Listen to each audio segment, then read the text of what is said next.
Ryan, hi, this is Dr. Keith McNally, and thank you for being on the Question Guide podcast. So I just real quick, you wrote a book, I did. Riding the Storm.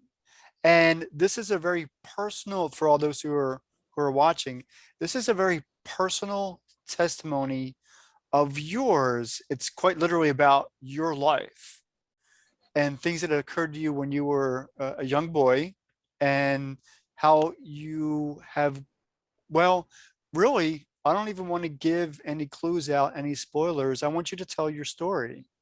So, what is this book all about? Basically, yeah, it's about me, my childhood growing up, and finding out that I have a mental illness, borderline personality disorder, and just delving into that, exploring how I found out about that and what it means and what are the symptoms and things like that. Yeah, it was not the most easiest of things to write because it brought up some negatives in my past, but I'm able to sit here and say that I've dealt with them the best way I can and overcome them and turned all them negatives into a positive and made me who I am today.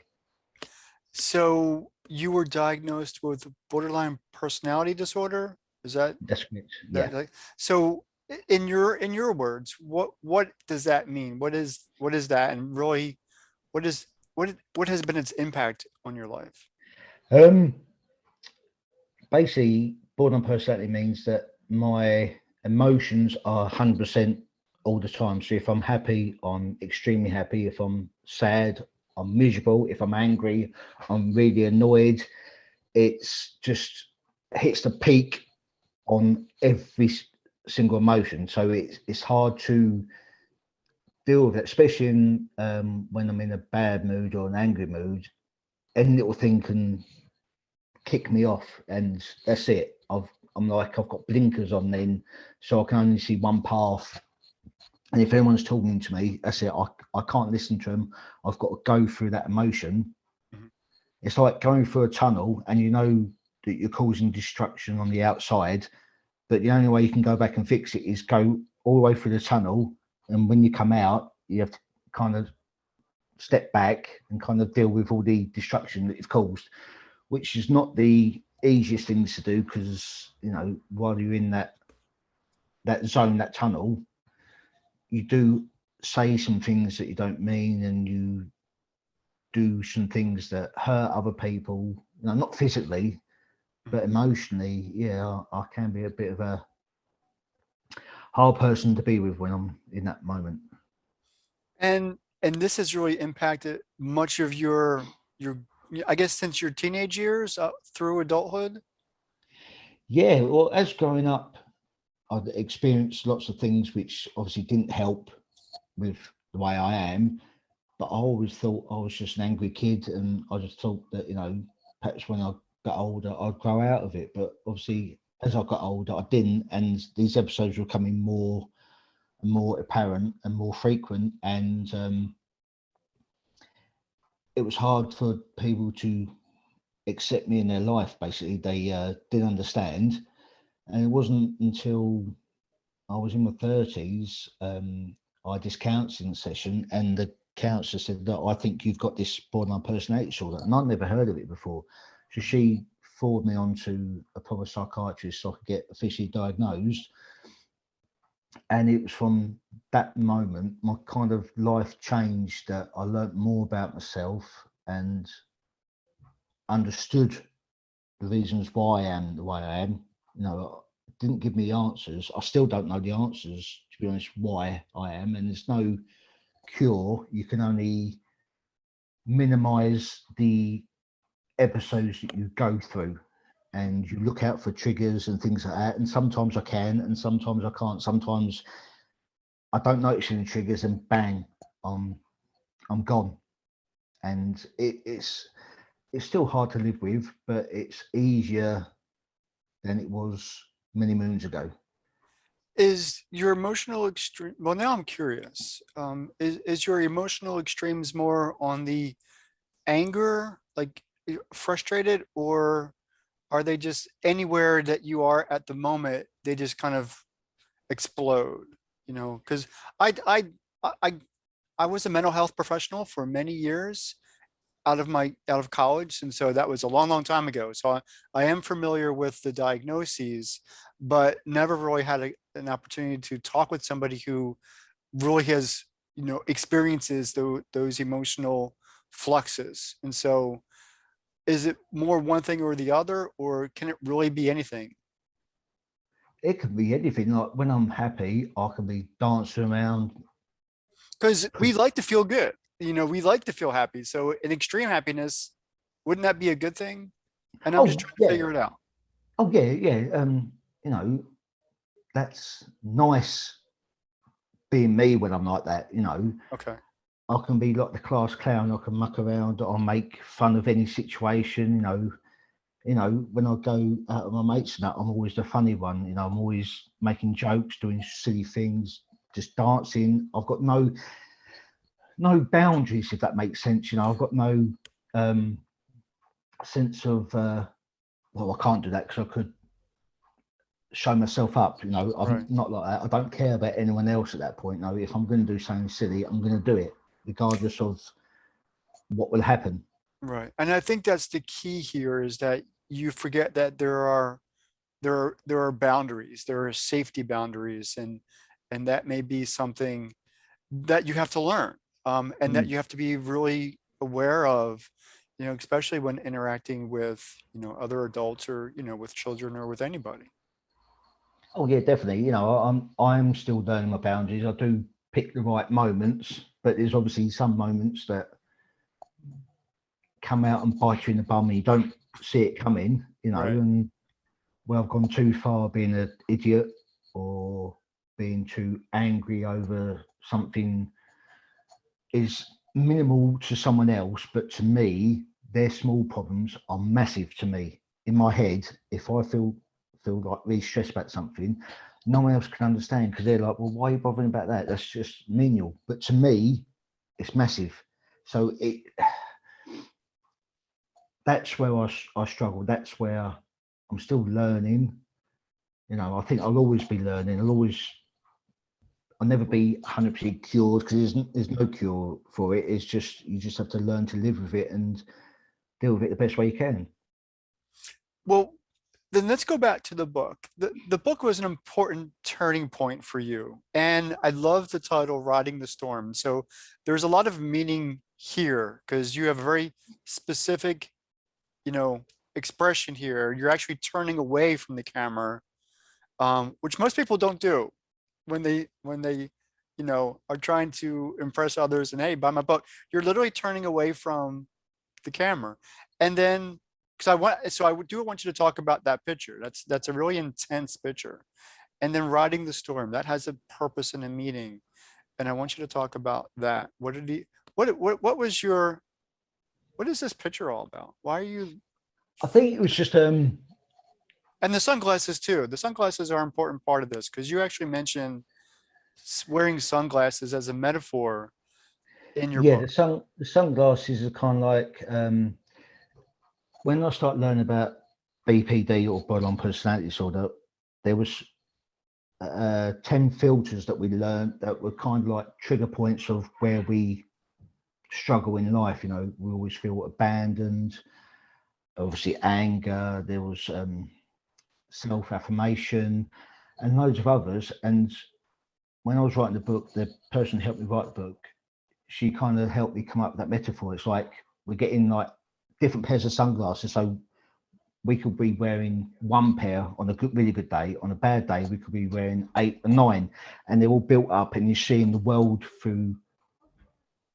a different perspective as you normally would. And that's when we struggle. It's like we can see a situation, and to someone else, it's nothing. But like I said earlier on, to us, we're seeing it completely different to him. So that's why we can't the metaphor, sunglasses, because like there's different layers, there's different focus. It's just the way we look at the world is completely different to other people sometimes. And sunglasses are designed to block out the sun so that our eyes can be comfortable in in our environment, which makes things necessarily darker. When you are experiencing emotional flux, does your world become dark? Is that kind of part of the metaphor?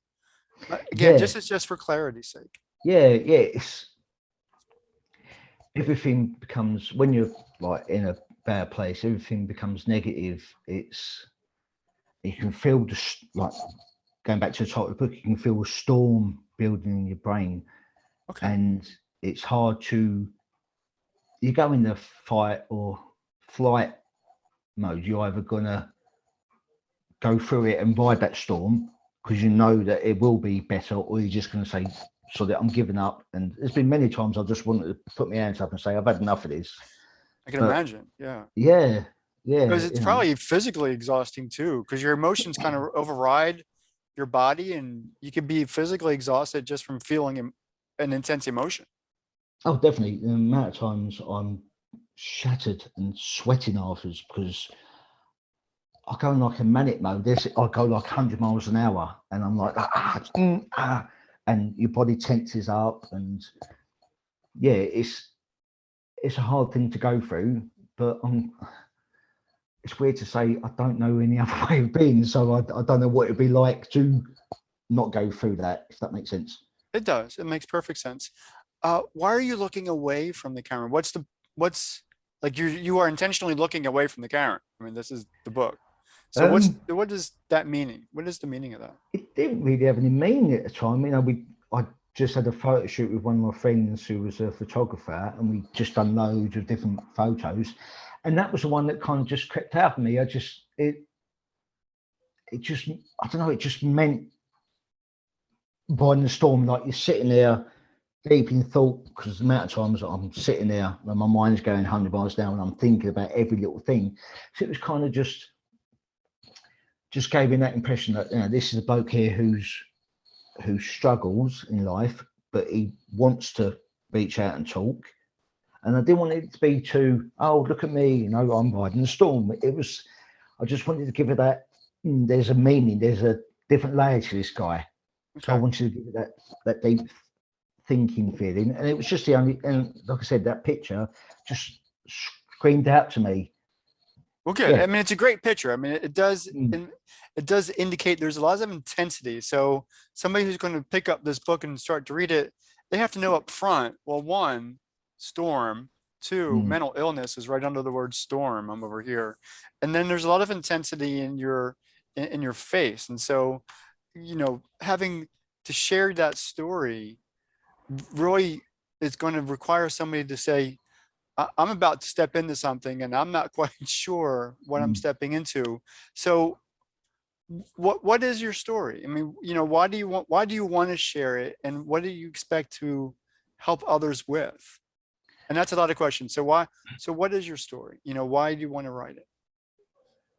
The reason behind my story was, well, it's two reasons. It first started a long time ago when I lost someone close to me, and I started writing it on their perspective of life, what they went through and that.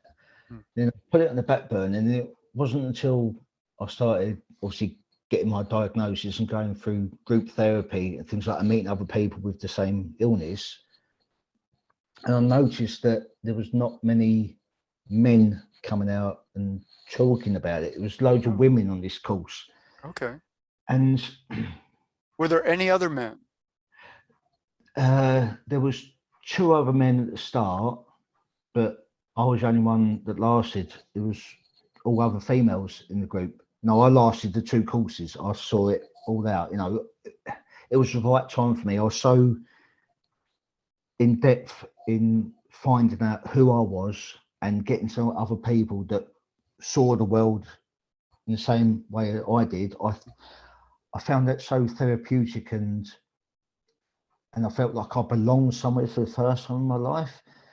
And yeah, so just going through that course, I just thought, I've got to put my story out there and what happened through my childhood, and seeing what I saw then and experiencing what I did, and knowing that that played a part in who I was today. I just thought, I'm going to put my story out there, and hopefully help anyone, but especially men, to say, look, this bloke's come out and he's talked about what he went through and how he feels. If he can do it, I can do it too. And I know I've done that. I've had a couple of people come to me and said that reading your book has helped me, and know that it is okay to talk, it's okay to feel the way you do, and it's okay to get the help that you need. So it was for me, it's been a success already. Well, good. And I actually wanted to talk to you and ask you, that's a big risk. And so putting this even out on a bookshelf is risky, because you are creating yourself, you're becoming vulnerable, and you're opening up yourself to all kinds of talk. But for you, it's part of the healing process. It's part of that counseling, that healing, and knowing that others have read the book and say, hey, Ryan, thank you. I'm sure somebody has said thank you, because I'm right there with you. um, so what's the healing process like? How does that work? How do you heal from mental illness? You said there's no cure, but you've got to want to feel better. Yeah, I think it's just learning more about why you are the way you are kind of is healing in itself, because you're getting the answers to the questions that you didn't even know you was asking. It's Well, what kind of questions were those?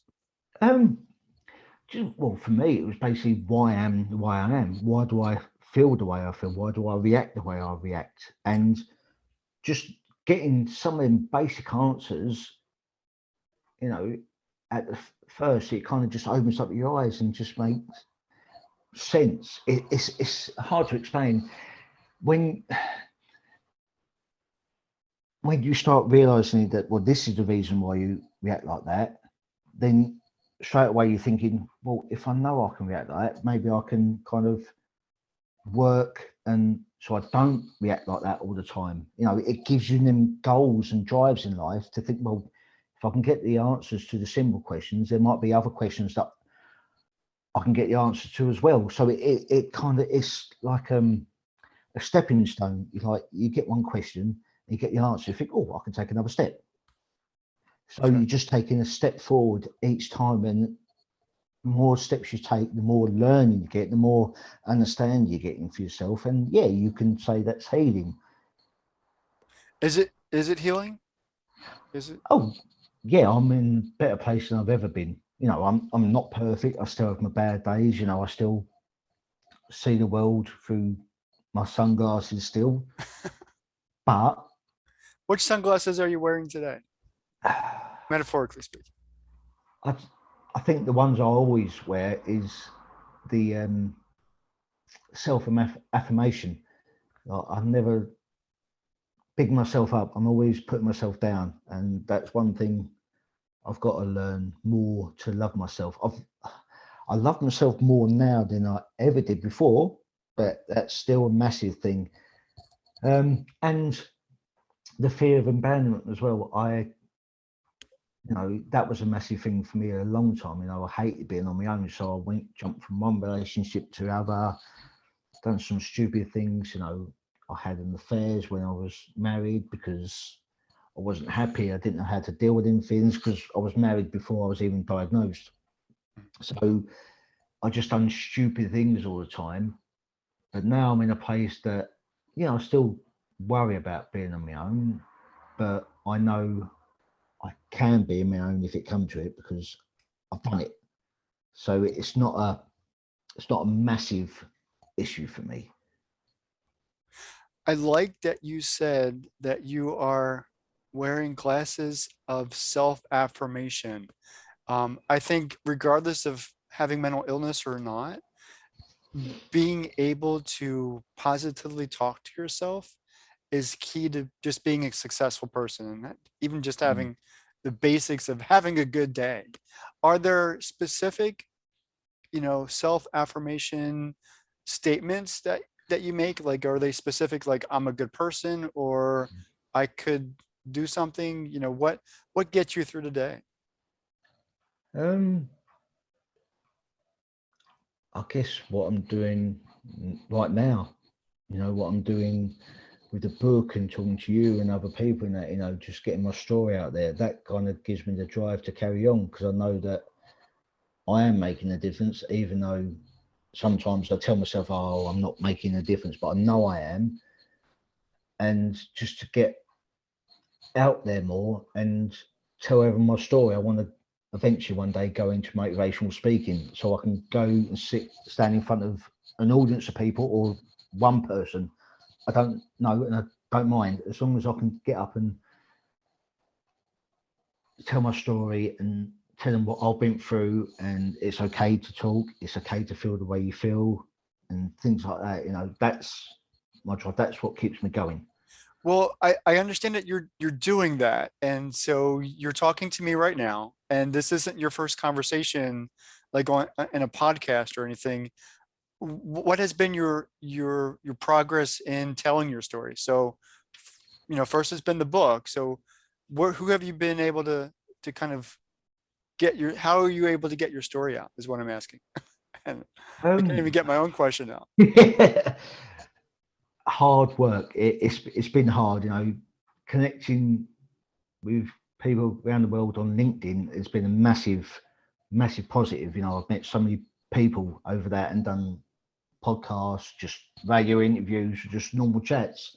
Okay. That's been the main way I've got out there, and just advertising my book, putting my book out there on as many platforms as I can. I know I'm annoying people because I'm posting about it all the time, but I Why do know you say, that. see, don't do that. See, you're supposed to be a positive affirmation. Getting your word out is not annoying. Getting your word out is informing people. And so this is like the fifth time I've put your book on the camera because I think it's so valuable. You've got to tell people if they, because because silence is more deadly than you think, because if people aren't aware, they tend to forget. And we don't Mm, want people, now we don't want to overburden people with certain messages, but if there could be that day that somebody really needs to hear that somebody else struggles, has overcome, and is able to talk, i.e. you, and mm. somebody just needs to hear that.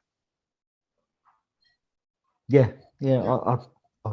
I get it. And I know you're right. It's just me self doubting myself sometimes, but I'm still learning that one. All good.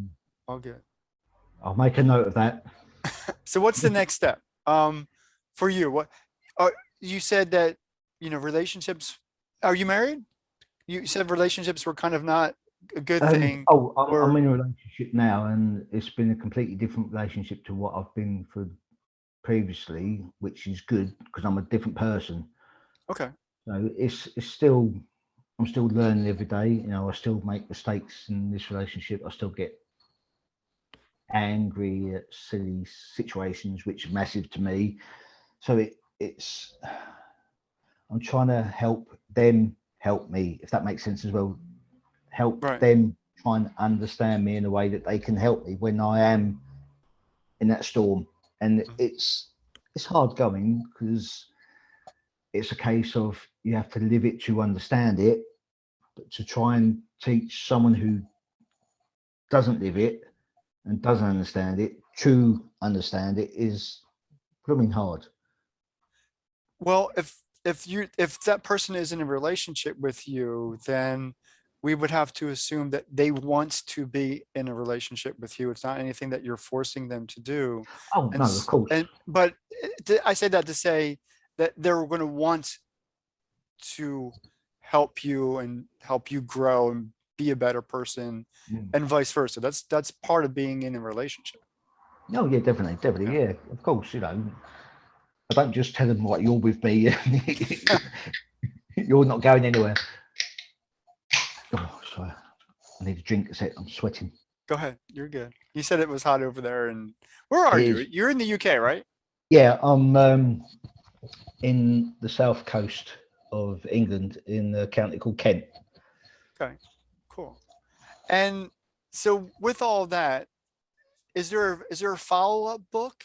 Is there is there a next step? Because it's when after I've read this, it feels like there could be like there's more to this story. There's that second phase of healing, that second phase. I mean, that was just my interpretation. I could be wrong, but No, I have thought about doing a follow up, you okay. know, but that's in the pipeline. Not yet. I think I need to just stick with what I'm doing now. Just get my foot in the door, or get my toe in the water, whatever you want to call it. Get my name out there, and then go from there, I guess. But yeah, one day there'll definitely be a follow up. I don't know what to call it yet. I don't know. I haven't Well, thought that bit. right at first, Oh, let of course, yeah. let the story come out. Let Yeah. live, grow, experience. This is a new life for you now, because if you're in the Mm, process of healing and you're cognizant, you're aware of the triggers, because you mentioned that earlier. You don't have mastery over everything, but you're aware of them, and so you're learning to master them. You're in a relationship. You wrote a book, and again, I'm always picking it up. You are in a great space for somebody who's come from where you've come from, and you should be proud of that. That's something that's of great value to you, to the people around you, your family, your friends. yeah. I am proud of myself. It's not been easy, but that makes it even more meaningful that I know that I've got over them hurdles and got to where I am now. And yeah, I'm not perfect, and yeah, I'm still learning, but I know I'm still want to be that person to put his story out there to help others. Well, this is what I want to do to help you. I want to, so this is going to be published, and this is going to be published on a YouTube channel, LinkedIn, Anchor, Spotify, and I'm going to put a link because I got this off of Amazon. So Mm. I'm going to put the link to the Amazon, site, so people can order it, and of course your LinkedIn contact information, so that people can get in touch with you if they so desire. If that's okay. Oh yeah, perfect. Yeah, Okay. Any final thoughts before we kind of hang up the call? Anything that you want to tell the audience? Anything that you want to tell the world? yeah. It's funny that obviously last night I got a couple of messages of people on one of my Facebook pages for the book, and this kind of gave me clarification, sorry, of why I'm doing what I'm doing. Because one of the messages was, there was this lady, I won't mention any names, but she messaged me and said that I've been following your page. My son had BPD, but he took his life not so long ago, Mm, and she said that reading your story and following your page has helped me understand what he went through before he done took his own life and right, that. And she said that I'm so proud of you doing that and keep doing your work. And for me that was just obviously sad to hear someone took their own life, and it was a mother telling me that she lost her boy. right.